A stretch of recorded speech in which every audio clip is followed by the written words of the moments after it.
Welcome to the Self-Awareness and Self-Compassion Podcast, formerly known as the Full Spectrum Feeling Podcast. I'm your host, Blaise Schwaller, life coach, mom, and former tattoo artist.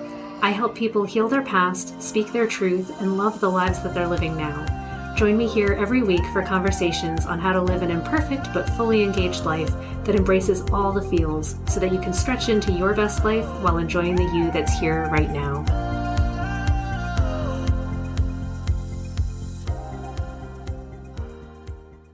Hi friends. I don't know how many of you were here with me last year when there was the great bug invasion of 2020 or 2021, but guess what? It's freaking happening again. It's not over. I can't even describe to you how incredibly frustrating it is, and yet I've kind of reached a slight Zen attitude about it where I'm like, oh, I guess this is what's happening. And I guess I'm dealing with this again because I don't know how else to take it. So last year I had a bunch of indoor plants. I mean, I always have a bunch of indoor plants. And they had been invaded by both gnats and they had aphids. And honestly, the aphid thing was way more destructive and terrible. So here's what happened with that. I bought sand. And I poured sand over all of the topsoil of all of my plants. I had bug sprays, the insecticidal soap. I had mixtures of, vinegar and dish soap and all kinds of things, trying to do it in a non-toxic way that wouldn't kill my plants, but also would kill the bugs. I went through and cleaned them all with Q-tips and cotton balls, leaf by leaf, limb by limb, to get stuff off of them. And except for my citrus plants, the aphids were cured. I'm going to knock on wood here because I'm terrified to even say that right now in a recording. Oh my God. So that was fine, but there was still the gnats. Once we had the dirt down, or the sand, the gnat problem eventually stopped because they weren't able to crawl through the heavy sand. But it started to kill my soil, so my plants were just a little sad. So the year went by, the plants were fine. I put the citrus trees out in the sunroom and I left them there for the whole winter, thinking they might die because it doesn't have any heat in there, but somehow they've survived, they're flowering, and I think they might actually get lemons and stuff for the very first time ever. So perhaps I was just mistaken and they needed to get shocked into making fruit. Who knows? Good things happened. I was feeling very positive. And I thought this year, I'm hey, I would like my plants to thrive. I will get them fresh new soil. We don't need the sand anymore. Let's do that. So I bought some beautiful new pots. I was feeling very happy about this. And I scooped my plants out and I put them in the new soil. And for the first round, when I first opened the soil, the first round of plants that I did not seem to get gnats. And I was very happy. And then there was still just a little bit of the soil that was left in the garage, and the bag was still slightly open, and it got put away. And I just suddenly had a sneaking suspicion that maybe I should pot the other plants quickly before bugs could get in there. And so I went out and got more pots, and I got everything moved into new pots, and I used that soil, and I opened up another one, and now there's gnats. They're everywhere. As I'm recording this, I'm swatting them away. And it's just ridiculous. And I'm not sure how I'm going to deal with it because the insect soap is not killing them.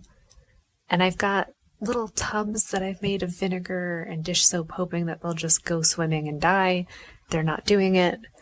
I'm do I need to put all my plants outside? That's how we're going to get aphids again. If I put them outside, they'll collect even more bugs. So I'm I guess I could let the soil dry out and all of them will die, but then if I water it, they'll all come back again. It's like a freaking horror show. How does this happen? Why does it happen every year? Yeah. So my repotting adventure, it's beautiful, but it's buggy.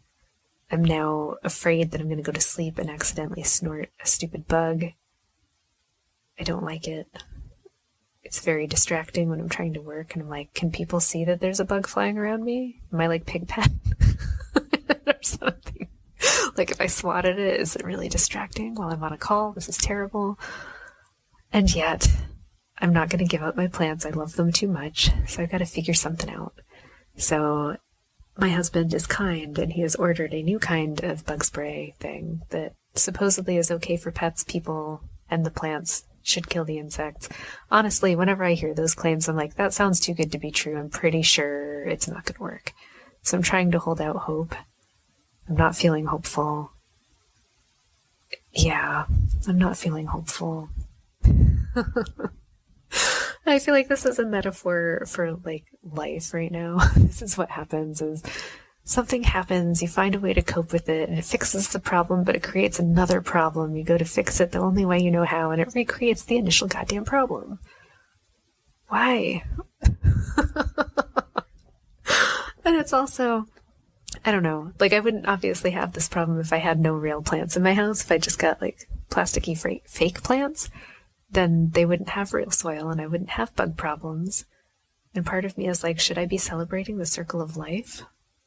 Is this something that I should be thinking about? Like maybe it's a sign that everything is really thriving and that there's like an insect population as well as the plants. But that almost feels too altruistic and kind for the meanness in my heart right now that's like, die, gnat, die. And I'm like, well, okay. These are the questions that come up for me. I'm like, are they serving a purpose? Like, what does a gnat do? Is it eating the roots of my plants? Like, I don't know what the heck they eat, because they're not eating me. They don't bite me. They just fly around and they're annoying. I don't want them laying eggs on anything, because I just don't want more of them. But obviously, like, there's hundreds of them and there's but one of me, and I can't see them in the soil because the soil is like soil. I don't know. I don't even know how far down they go. All I know is that if I spent another $100 on sand, I could probably kill them again, but I don't think my plants like that very much. See? So this is how I get all frustrated and confused.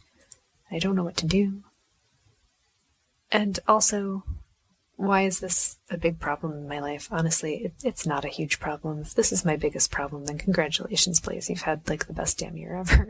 So, yeah. Yep. So how do we deal with just life's little annoyances? I guess that's what I look at them at. Like, I'm watching them right now. There's like a whole cluster of them flying around like my little money tree. And I don't even know what this other tree I have is. Every time I've cut it to make more cuttings, it'll grow new roots, and it's lovely. It's like this little tropical plant that has like little fan clusters of leaves. It's quite beautiful. And it smells kind of like sassafrasy. It's got like a little spice to it when you do a cutting. I like it, but I have no idea what kind of plant it is. But that's where they all are. I'm watching them climb up and down branches. And I'm just going to have to learn to just be with it. This is the life that we live. Like, maybe I just have to learn to close my office door at night so that the bugs won't come into my bedroom and get snorted up my nose while I sleep or die in my water by the side of the bed. Guys, that is the worst. Like, you're in the middle of the night, you're tired, you're like, I think I'll just grab a drink, and you can't see anything. You grab your water and you tip it and you start to drink, and then like there's a thing in the water. Yeah. It's so gross. I'm like, oh my God, what was that? And then I'm like, it had to have been a freaking gnat. It had to. Otherwise, it's like the creepy spider that was in my bedroom. Oh, so let's talk about insects. This is where we're going this week, guys. I'm so sorry. There was a giant, okay. When I say giant, I mean like a nickel size. Like, it's not huge. Little jumping spider that was in my room the other night. And generally speaking, I have an agreement with bugs and spiders in general because they eat bugs. Like, I like them. God, maybe I need that guy to move in my office. That they can live if they're going to eat the bugs, but I don't want them on like underneath my sink where they can like frighten me and jump out while I'm running the water. They can't be in my bathtub because don't scare me when I'm naked. That's not okay. Don't be in my bedroom. Don't be by my bed. I don't want to eat you in my sleep. I don't want to get bitten. I'm not okay with it. But otherwise, you're free to live and thrive. Get down with your bad self. So the other night, I'm getting ready for bed. This little spider big spider. I don't know. It seemed giant because I had my little light on by the side of the bed, and it like catches this black spider, and it's got shadow on the wall, and it looks freaking huge. And I'm taking my glasses off. I'm like, oh my God, I'm gonna die. And then I was like, don't you be going towards my bed. And it turns out it's like dangling from the ceiling or something against the wall, and it starts to like swing back and forth. I'm like, are you freaking going towards my bed? I didn't even know what to do. And then I had like my moral dilemma, which is like, I don't want to kill it because I don't like killing things, but I also don't trust that I could get it on a piece of paper and not have it run faster. Like, I don't want it to come on my body in any way. I just don't want to touch the spider. That's honestly the thing. I'm like, you can live as long as I don't have to touch you. I'm cool. But I don't want to have to catch you to save you, because then you might run on me and that freaks me out. And I don't want to have to like open a window and blow you out there. Like, what if I miss? I don't know. All of those things. So I'm like, am I seriously going to just kill this thing that I didn't even know existed until just now? Like, literally, if it had been behind the headboard or behind the nightstand, I never would have known it was there. But there it was. So my husband's like, well, don't worry about it. It'll be fine. I'm like, I guess so. And I talked to the spider. I was like, well, don't go towards my bed. So then immediately it like starts scooching closer to my bed. And my husband, being the wonderful man that he is, he's like, you know that most things don't understand negatives, right? I was like, oh yeah, right. I was like, okay, so please walk towards the window. And it seemed to have moved closer to the window or just stayed where it was by the time I got back from brushing my teeth. And then I was like, all right, I'm going to let you hang out. I'm going to turn on my nighttime like noise canceling sounds. I was like, little spider, this is going to sound like a babbling brook. Do not go towards it. It's not real water. And I feel like I turned it on and then it like tried to make towards the sound thing.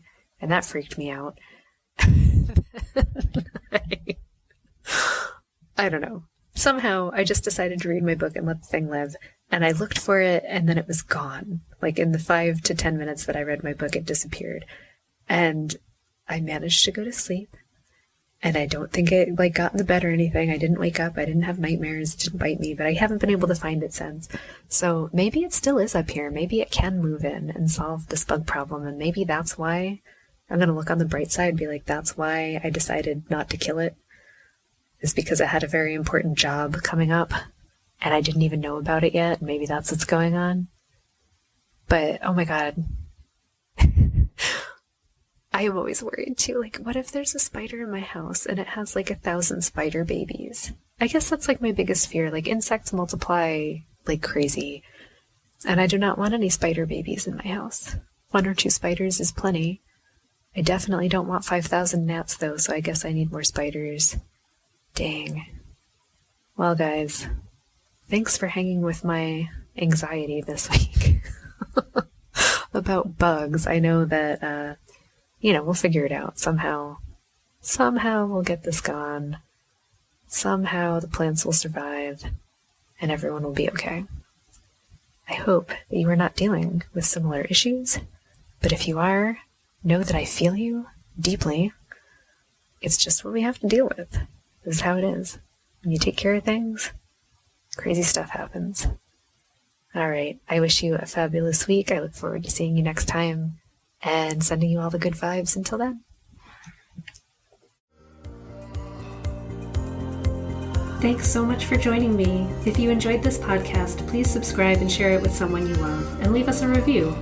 You can learn more and get some self-compassion tips and tricks by visiting coachwithblaze.com, where you can sign up to get my free booklet on overcoming anxiety, overwhelm, exhaustion, and burnout. I'm sending you so much appreciation and love, and I'll see you next time.